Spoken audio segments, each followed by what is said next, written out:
Immediate আমার Dhaka Capitals আমার team কেনা আছে, দেশের নাম্বার ওয়ান টিম। এই বিপিএল এর নাম্বার ওয়ান দল ঢাকা ক্যাপিটালস টানা 3বার হেরে হয়ে গেল ধৈঞ্চা ক্যাপিটালস। এই টানা তৃতীয়বার ম্যাচ হারার পরে ঢাকা থেকে হয়ে গেল ধৈঞ্চা ক্যাপিটালস। একটা টিমের এত বেশি অগ্রহণযোগ্য প্লেয়ার থাকে কিভাবে? জাস্ট অযৌক্তিক অবানোয়াট কিছু প্লেয়ার এনে সাজিয়েছে ঢাকা ক্যাপিটালস। মানে অযৌক্তিক দাবি করা হচ্ছে নাম্বার ওয়ান টিম। এটা নাম্বার ওয়ান টিম না, এটা অন্য কিছু হতে যাচ্ছে। হ্যালো এভরিওয়ান, আসসালামু আলাইকুম। শিমুল আছি আপনাদের সঙ্গে। ঢাকা ক্যাপিটালসকে সাপোর্ট করি কয়েকটা কারণে, নিশ্চয়ই আপনারা জানেন। বাট এরা এই হালারা তো জঘন্যভাবে খেলা শুরু করছে। এরা ঢাকা ক্যাপিটালস আর হইতে পারে না, এটা হয়ে গেছে ধৈঞ্চা ক্যাপিটালস। টানা তৃতীয় ম্যাচ হারলো ধৈঞ্চা ক্যাপিটালস। এটা ঢাকা ক্যাপিটালস কখনোই বলা যায় না ভাই।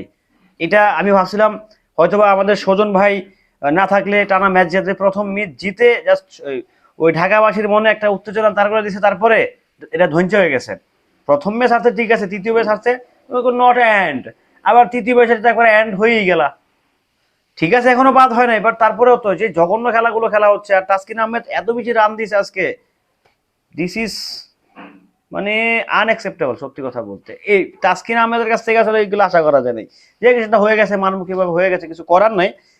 তবে জিয়া খুব ভালো করছে, নিঃসন্দেহে ভালো বল করছে, 2টা উইকেট পাইছে, আপনারা জানেন। তো সেটা বিষয় না, বিষয় হচ্ছে যে আমাদের ধৈঞ্চা ক্যাপিটালস যেভাবে হারা শুরু করছে, আমাদের ধৈঞ্চা ক্যাপিটালস, আমার মনে হয় ভাই এরা এরা এরা ধৈঞ্চা ক্যাপিটালসই থাকবো। এটা হুদা কামে বিপিএল আবার আনা হয়েছে, হুদা কামে খামাখা। নাম্বার ওয়ান দল এটা হুদা কামে আইছে। এই বিপিএল হুদা কামে আইছে নাম্বার ওয়ান দলটা, হুদা কামে খামা খাইছে, যেটা কোনো কাম নাই। হুদাই আসলে এই যে স্পন্সর টাকা নষ্ট, মালিক পক্ষের টাকা নষ্ট, সব নষ্ট, সময় নষ্ট, সব নষ্ট। এদেরকে কে বলে বিপিএল খেলতে? মানে কে বলে আসলে টানা 3টা ম্যাচ হারা? এটা মানে সাউদামি না এটা ভাই। আপনারা হয়তো অনেকে ভুল আসতে পারেন, আমি ঢাকা ক্যাপিটালসকে খুব ভালোবাসি, কারণ আমি ঢাকায় ছোট থেকে বড় হয়েছি। তো সেই জন্য আমি ঢাকা ক্যাপিটালসকে আমি ভালোবাসি। কিন্তু এই ধৈঞ্চা ক্যাপিটালস যা দেখাইতেছে না, দিস ইজ টোটালি গার্বেজ। আর যা দেখাচ্ছে সত্যি কথা বলতে এগুলো আসলে কি বলবো, আসলে ঢাকাকে তো ভালোবাসি, ধৈঞ্চা ক্যাপিটালসকে তো খুব ভালোবাসি। তো ধৈঞ্চা ক্যাপিটালস হলে ধৈঞ্চামি করতেছে, ভালো কিছু করতেছে না। সত্যি কথা, এবার দুঃখ লাগে ভাই ব্যাপারটা। এভাবে আসলে টানা তৃতীয় ম্যাচ হারায়। নোয়াখালী এক্সপ্রেস আর ঢাকা ক্যাপিটালস এক হয়ে গেছে এখন।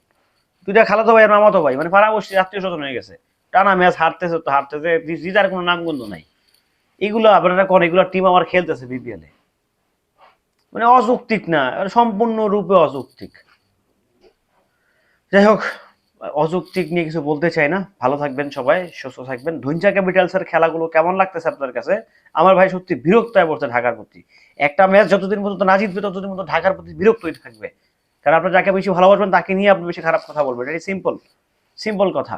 ভালো থাকবেন। ধৈঞ্চা ক্যাপিটালসের খেলাগুলো কেমন লাগছে আপনাদের কাছে সেটা আপনারা জানিয়ে যাবেন ভাই।